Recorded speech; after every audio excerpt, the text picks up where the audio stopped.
Today we're going to talk about a world premiere of Mark Jacobs' piece Las Ranas de Katanchel, or The Frogs of Katanchel.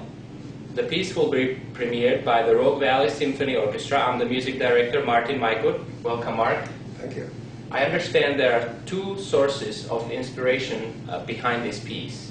Yes, that's true. I've always been interested in Mayan mythology and architecture from the ancient Mayan world since childhood. Apart from this interest in things Mayan, I'm also very interested in ecology and the role of frogs and any amphibians in the ecology. So we have the Mayan mythology and we have the environmental message, which in your case is concerned with the frogs that are so sensitive to the changes of environment. Yes.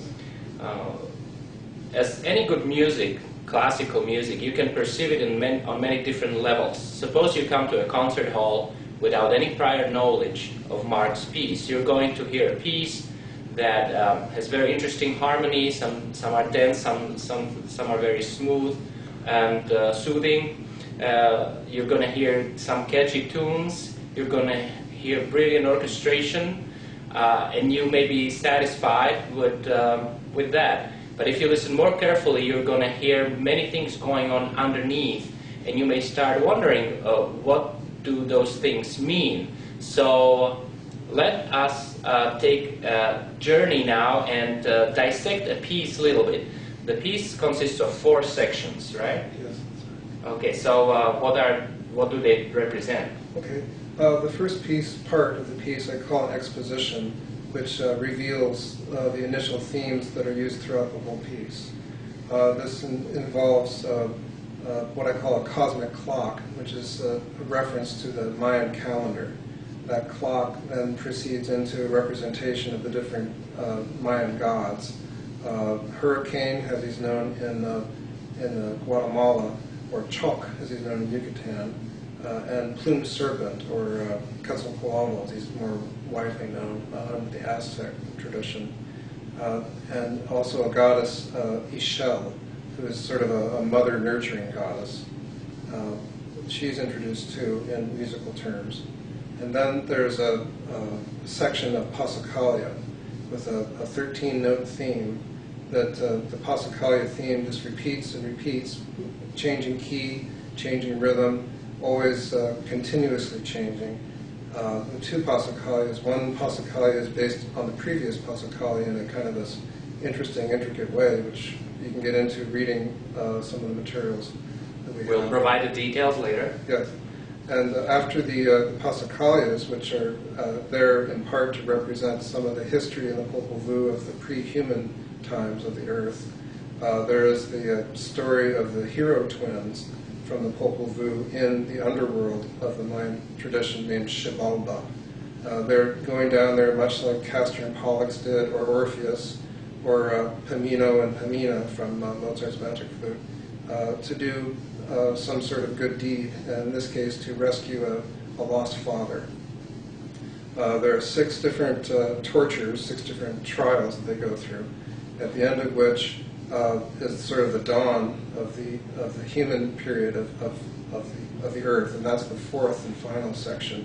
And this is a very optimistic piece of music that's accompanied in recording with a sort of a gentle thunderstorm. You can hear thunderclaps going off in the distance, and then you hear the continuous rain and the frogs singing and the birds singing and the insects buzzing. It's a very jungle-like environment. Yes, so there's so much more going on in this piece, and you will have a chance to read about it. We'll provide a link later. But there are 4 main sections: the exposition, then the Mayan mythology, Mayan gods, and creation of people. Then the 3rd section is the 6 trials of the twin brothers who go to revenge their father, and the 4th is a celebration of life. And tell us something about the 2012 day. Oh yes, we read all the time about 2012 being the end of the world. There's even a movie about how the planets line up and the Earth is shaked and baked, as it were. But the reference to 2012, it's the beginning of what the Mayans called the Baktun, the 14th Baktun, in their calendar. This was simply like giant New Year's Day. It's New Year's Day times 1,000 or something like that.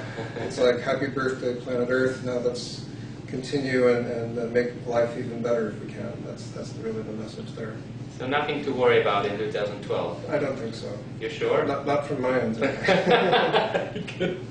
So, as you already mentioned, there is this really interesting feature which you only find in a handful of works of classical literature, and that is incorporation of pre-recorded sounds into the sound of a live classical symphony orchestra. So tell us more about those recordings. Okay. Well, I've recorded probably 100 or more hours of frogs and birds and insects and thunderstorms in Yucatan 10 years ago.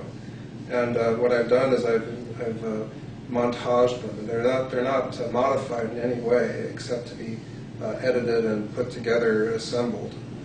And so it's very natural still. And these sounds, I thought, initially my idea was to do something like what Respighi did in the Pines of Rome and just have the sound of he has the sound of a nightingale singing on a record during a beautiful clarinet solo. So I thought something like that. There's another piece by Edgar Varese called Deserts, which has very distinct electronic sounds, orchestra, electronic sounds, etc. And I kind of come in between those two extremes. There's two sections of recorded sounds, and they are accompanied, and the orchestra accompanies them, and they accompany the orchestra at different times.